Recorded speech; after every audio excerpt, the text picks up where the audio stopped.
Owen Ogwe, africain, digne fille et digne fils de la plus puissante divinité de la terre, Maman Eo, son porte-parole et son représentant, le maître Basile Mvé Nkuna, je vous dis bonjour.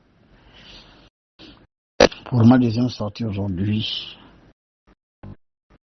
mardi 10 mars 2026, je voudrais vous parler du suicide.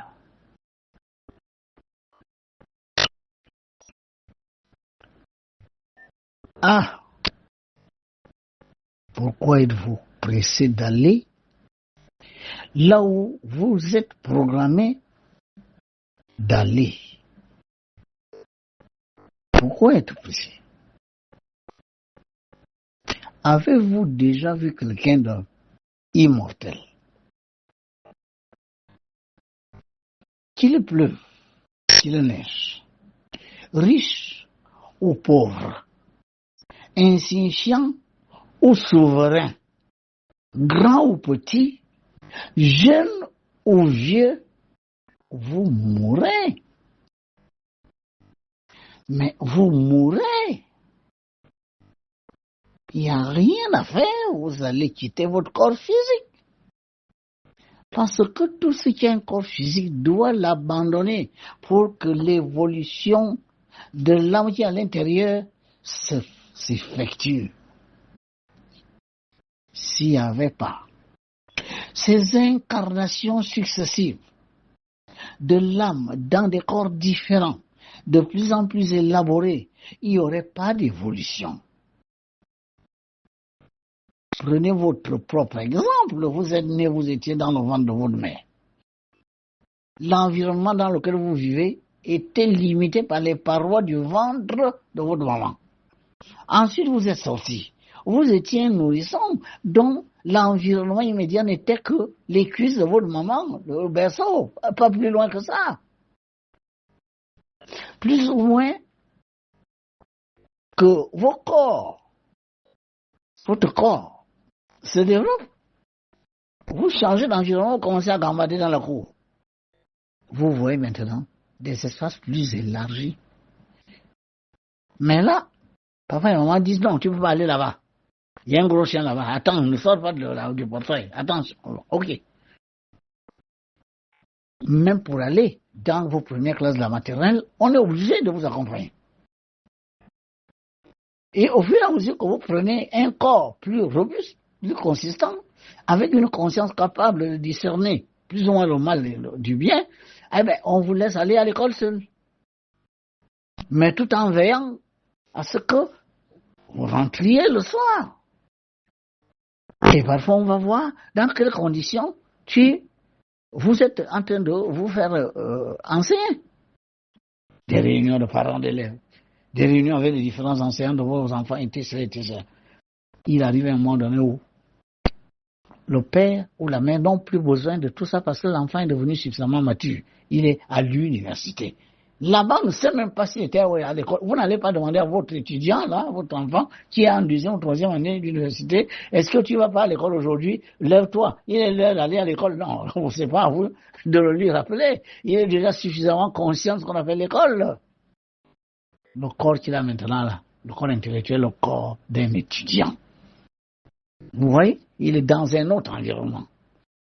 Il n'y a pas seulement les bancs, comme au lycée, il y a maintenant l'amphithéâtre, il y a maintenant les laboratoires, il y a maintenant des salles de conférence, il y a maintenant des bains linguistiques qui quittent ici, il va à tel ou tel pays, etc. Un jour, on dit, tu n'es plus étudiant, tu n'es plus élève, tu es maintenant cadre de la République. Et là, c'est un autre environnement. Vous comprenez que c'est la même chose. Ceux qui doutent des réincarnations, on dit, oh, pour moi, c'est...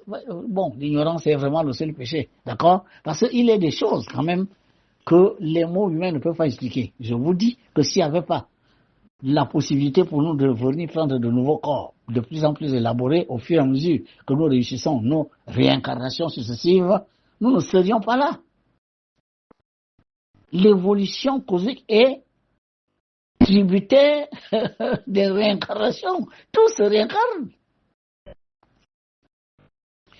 Bon, maintenant, je me rends compte qu'aujourd'hui, sur Terre, il y a des gens qui refusent de souffrir. Voilà quelqu'un qui est dans un lycée. Il ne veut pas faire les devoirs. Quand les devoirs sont trop compliqués, il va se plaindre. Quand il y a trop d'exercices, il va se plaindre. Quand le professeur lui dit, tu as mal travaillé, reviens travailler ici le soir, etc., il va se plaindre. Le jour, on lui donne 5 sur 20, il tape le professeur. Car il faut qu'on lui donne 20 sur 20, d'accord? Et à la limite, on ne devrait pas le tester, on ne devrait pas l'évaluer. On lui donne les cours, qu'il les comprenne ou qu'il ne les comprenne pas, on le laisse là à la fin de l'année, on lui dit, tu étais en troisième, maintenant tu es en seconde, sans examen, sans rien. Il y en a qui sont sur terre pour vivre comme ça. Mais ça ne marchera pas. Il y en a qui viennent même à l'école de sujeté des mystères et lumières, avec l'idée que, comme maintenant je suis un grand mystique, je ne peux plus avoir faim, je n'aurai plus soif, je ne serai plus malade, je n'aurai plus de problème. Donc si ma femme ne fait pas d'enfants, il faut maintenant que ma femme fasse des enfants. Adabracadabra, aderacombedra. Dès que je prends la baguette du maître Basile Bécoula, adracadabra. Bon, ok. Comme les pasteurs et les prêtres leur ont dit que les anges ont une langue. Donc il faut les miracles. S'il n'y a pas de miracle, alors il va chercher un autre. Vous voyez bien que l'humain s'est mis dans un moule de fausses croyances.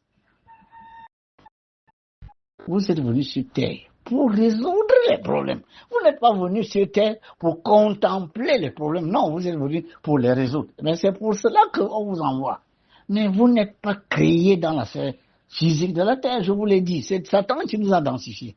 On nous a créés dans la sphère de la terre. Là-bas, vous aviez d'autres problèmes qui n'ont rien à voir avec les problèmes physiques.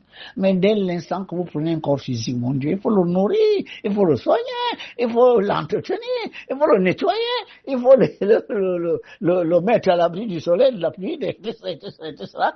Il faut que vous soyez capable de manger à votre faim. Comment voulez-vous que tout ça vous soit donné sans effort, sans souffrir, car vous êtes quelqu'un qui, comme vous êtes dans une école de mystère, vous ne devez plus souffrir. Comme vous êtes avec le pasteur, au nom de Jésus, et le mari arrive. Au nom de Jésus, et le diplôme tombe. Au nom de... J'entends même quelque chose de grave. Encore une fois, je dis, les autorités de ce pays-là, ou de ces pays d'Afrique, est-ce que... S'il vous plaît, je ne sais pas, j'espère que le procureur de la République écoutera mon argumentaire. Monsieur le procureur, est-ce que vous comprenez la dangerosité de l'argumentaire qui dit que vous pouvez faire tout le mal que vous voulez, mais si vous croyez en Jésus, vous serez pardonné? Est-ce que cet enseignement ne devrait pas amener les pasteurs et les prêtres devant les tribunaux? Mais est-ce que ce n'est pas l'apologie du mal, mon Dieu? Mais est-ce qu'ils sont capables de le démontrer? Autorité judiciaire de ce pays que vous appelez le Gabon, que maman et vous demandent d'appeler le Goué. Ils vous disent ceci, écoutez-moi bien. Si vous croyez en le Père Céleste, si vous croyez en Jésus, vous pouvez faire tous les péchés du monde, voler, tuer, braquer, violer. Il suffira qu'au dernier jour, même au dernier jour, dès que vous dites, Seigneur Jésus, je crois en toi, c'est terminé. Vous n'avez plus rien fait. Est-ce que vous comprenez maintenant pourquoi les églises aujourd'hui sont des terreaux, vraiment de ce que l'on peut appeler des abominations? Les prêtres et pasteurs s'en donnent à cœur joie, mais parce qu'ils disent qu'il suffit de croire en Jésus et vous êtes sauvés. Vous n'avez plus... Jésus est venu mourir pour nos péchés. Donc, quels que soient les kilos de péché que je fais, je n'ai rien à craindre car au dernier jour, comme celui qui était accroché là avec Jésus, comme il a dit, Seigneur, ce soir, très bon sera ma chair, et bien fini, il est allé au paradis, alors que c'était un malfaiteur. Et, attention, autorité de Libreville, autorité du Gabon, autorité d'Afrique, est-ce que ce message-là n'est pas l'apologie du mal? Vous comprenez maintenant pourquoi les gens vont dans les églises et sont les premiers, n'est-ce pas, à rendre la vie de leurs semblables infernale? Qui a vu Jésus mourir pour les péchés? Qui? C'est écrit où? Si c'est dans la Bible, mais qui a écrit la Bible? C'est Jésus. C'est Jésus qui a dit, faites tout ce que vous voulez, il suffit de croire en moi et vous êtes lavés de vos péchés. Mon Dieu, quel mauvais enseignement. Mais il faut traduire ces gens devant les tribunaux. Parce que cet enseignement-là est derrière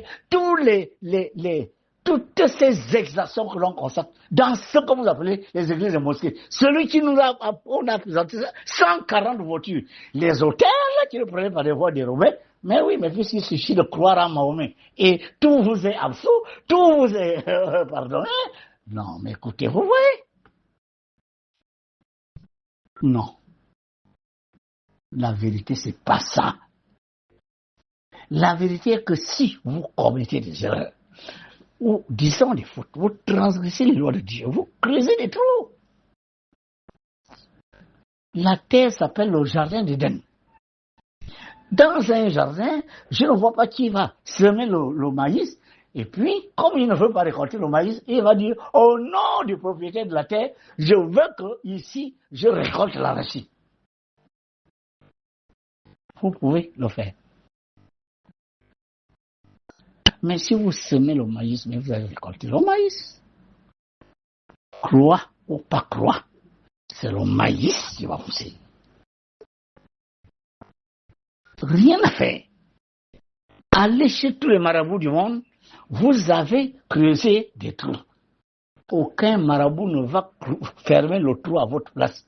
De toutes les façons, à défaut de le faire pour cette vie, vous allez revenir. Voilà pourquoi beaucoup de personnes ont des problèmes. Vous croyez que ces problèmes sont le résultat de leur vie actuelle? Non, parfois c'est des vies antérieures, ratées, cauchemardesques, où ils ont parfois été des bourreaux d'autres personnes. Ils ont été les cauchemars d'autres personnes en cette vie. Les autres sont leurs cauchemars. Tout ce que vous semez, vous le récoltez. Celui qui sait ce que devient un suicidé, je vous jure, pour rien au monde ne se suiciderait. C'est l'ignorance qui est le seul péché. Maintenant, je vais vous expliquer ce qui se passe. Quand vous êtes venu sur terre, vous n'êtes pas venu de vous-même. Vous avez sollicité une incarnation. Ce n'est pas quelqu'un qui vous dit, toi là, réincarne-toi, non. Vous sollicitez parce que vous estimez que je voudrais changer de demeure. Je suis fatigué de rester ici. Ici, ça fait désagréable. J'ai besoin maintenant d'avoir un autre corps. Comme je vous l'ai dit. Est-ce que, alors que vous avez déjà 25 ans, vous allez vouloir que vous restiez encore comme un adolescent, hein? Comme un nourrisson, à boire le biberon et tout ça? Non. Donc, à un moment donné, on se rend compte qu'on a grandi, on veut aller, n'est-ce pas, changer de demeure. Et on vous dit, la condition, c'est malheureusement de repartir sur terre, apprendre, n'est-ce pas, certaines lois que vous n'avez pas maîtrisées dans les vies antérieures. C'est pour ça qu'on revient. Et le maître Vasile Nekuna, grâce au nom séphirotique, je vous dis ce que vous n'avez pas réussi à faire dans les vies passées et que vous êtes venu chercher en cette vie. Je suis peut-être l'un des rares maîtres qui est capable de vous le dire. Et je vous dis que cette vie-là, voici ce que vous devez faire si vous voulez réellement obtenir ce que vous avez désiré quand l'on a accordé votre incarnation, à savoir changer de demeure. L'archange qui est à votre droite est le Saint-Pierre qui tient les clés de votre paradis. Rien à voir avec le disciple de Jésus. Ça ne veut rien dire. Les clés, entendues par là, les lois, qui doivent vous permettre de changer de demeure. Et parfois, pour certains d'entre vous, de s'auto-réaliser, c'est-à-dire accéder au haut assaut sans plus venir prendre des corps mortels. Vous avez un autre derrière vous, vous avez un autre à votre gauche. En tout cas, ceux qui demandent souvent le nom séphirotique savent de quoi je parle. Les seigneurs qui sont là, dans la salle de la terre, qui organisent vos réincarnations, vous envoient. Mais après vous avoir demandé les épreuves que vous voudrez aller affronter pour pouvoir atteindre votre dessein. Mais naturellement, une épreuve ne peut pas être Seigneur, laissez-moi aller m'incarner parce qu'après je vais me suicider. Jamais de la vie. Ça ne veut rien dire. C'est comme si votre enfant vous disait, papa, laisse-moi aller à l'école, j'irai faire l'école buissonnière, et puis après, je reviendrai avant la fin de l'année. Mais inscrivez-moi quand même à l'école. Est-ce que vous seriez, vous, capable d'inscrire votre enfant qui vous dit, je ne fais pas les 9 mois, je vais faire 5, et comme l'école deviendra très difficile, je reviendrai m'asseoir avec toi ici.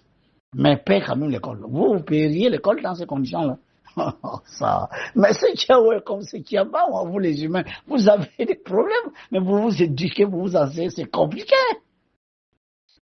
C'est-à-dire que les schémas de vie, qui sont pourtant vous, les vôtres, vous les humains, mais vous pensez quand même que les divinités sont assez idiotes pour être incapables de comprendre ce que vous, les humains, avec vos petites consciences, vous comprenez. Personne n'obtient une incarnation pour venir couper court sa vie. Personne.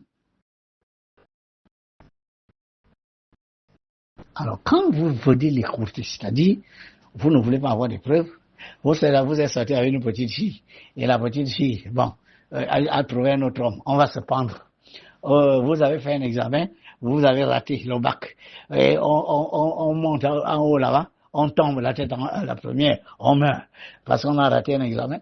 Un autre, il a les cobolos dans la poche, les policiers l'appellent, parce que c'est normal, on ne vend pas les cobolos, il fallait déjà comprendre qu'on ne vend pas la drogue. Bon, on le poursuit, et puis bon, il va se jeter. Bon, dites-moi, je ne comprends pas. Donc, vous avez accepté de vous réincarner pour couper court votre incarnation. Mais pourquoi avoir dérangé le Seigneur du firmament? Voilà pourquoi c'est écoutez-moi bien, 100 fois plus dur pour quelqu'un qui se suicide que pour quelqu'un qui est venu et n'a pas respecté les lois de Dieu et a été obligé de retourner dans le bas astral. Ça, là encore, c'est acceptable. Je vous dis, le suicidé ne va pas dans la sphère astrale de la terre. La lumière qui vient là ne le prend pas. Mais parce que cette lumière n'est pas la lumière neutre, c'est une conscience, l'âme universelle. C'est ce que les autres appellent Christ. Christ, que ce soit Mahomet, Bouddha, appelez-le comme vous voulez. Mais cette lumière-là est consciente.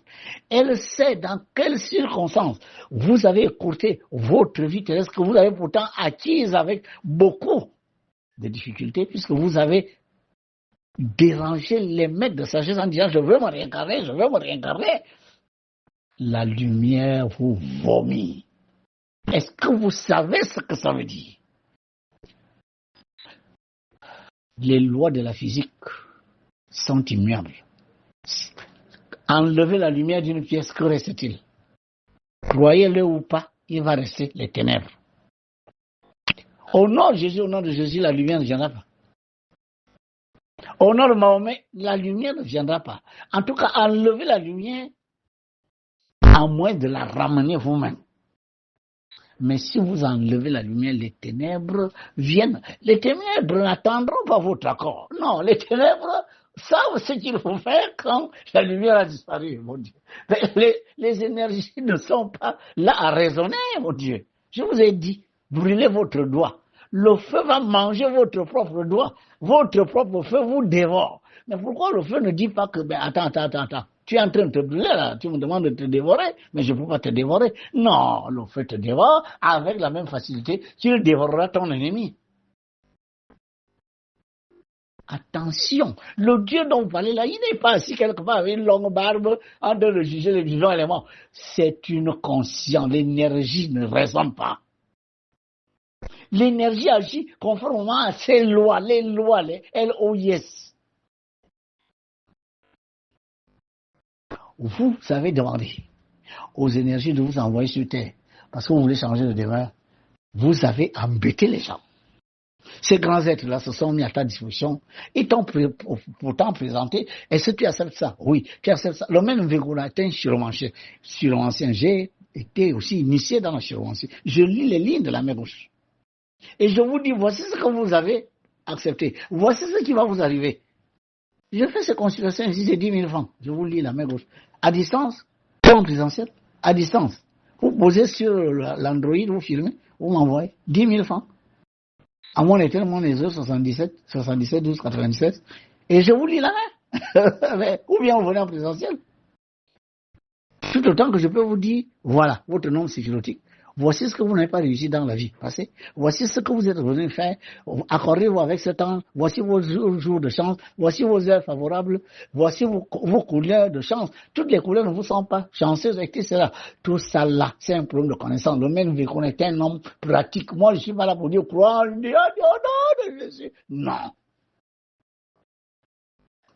Maintenant qu'on vous accorde ça, vous venez. La première difficulté, vous dites, les policiers doivent me poursuivre. Mais les policiers sont payés pour poursuivre ceux qui violent la loi. Mais vous dérangez la société, vous faites des choses qui peuvent causer des dommages à d'autres humains. Mais naturellement, on vous interpelle et de toutes les façons, les gens sont en prison. Hein.